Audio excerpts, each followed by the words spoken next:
You may have heard things like, a snowboard should only come up to your chin, or a snowboard should only come up to the height of your nose. But when picking a snowboard, the most important thing to remember is board size is not like boot size. There is not one exact measurement to correspond with your height. So in this video, I'll be explaining everything you need to know about snowboard size to help you find the perfect board.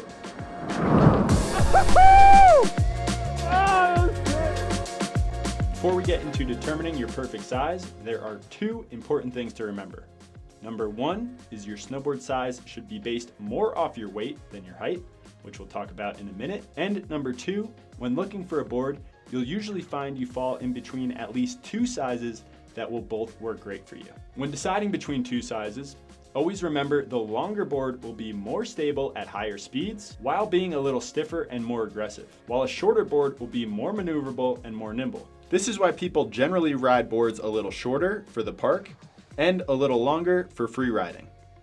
Personally, I'm 6 feet tall and I ride boards that mostly range from 157 to 160, but I have ridden boards as small as a 148 and as big as a 203. I'll be explaining when you can ride such a drastic change in sizes at the end of the video. Now, the reason weight is a bigger factor for determining your board size is because a snowboard will feel how much a rider weighs, not how tall they are. For example, if there were two riders who are both 5'10", one weighing 140 pounds and the other 180 pounds, these two should not necessarily be riding the same size board. Depending on the board, the first rider might be on a 154, with the second on a 158. When picking your own board, it is nice to first start by finding a size that is about the height of your chin.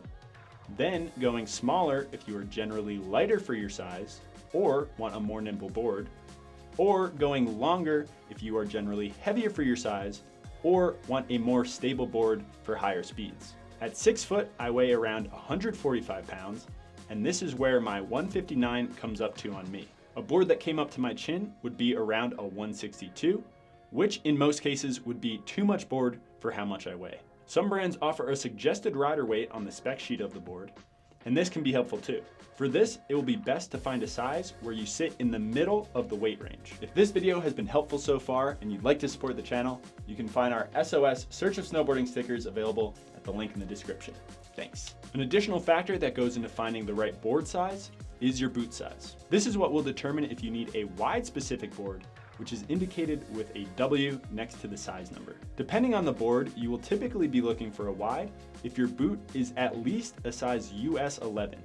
But there are some nuances here. The waist width of a board is measured in millimeters. For a size 11 boot, you should be looking at riding a board that is at least 255 millimeters wide. This is an important metric to be aware of because there are some boards that are built wider that are not specifically labeled as wide. For example, the Libtech Rosman has a waist width of 258 millimeters on the 157. This is what I would call a mid-wide board, which would be fine for a size 11 boot. Whereas the Capita Aeronaut measures 253 millimeters on the 157, a rider with a size 11 boot would want this board in the 158 wide, which has a 263 millimeter waist width. There will of course be riders that have more specific needs when it comes to sizing, such as a 14-year-old who has a size 12 boot, is 5'11", but only weighs 130 pounds. This rider would want a volume shifted board, which is a snowboard designed to be ridden in shorter sizes, in part because it has a wider width. An example of a board like this would be the Libtech Orca, which has a 267 millimeter waist on the 153.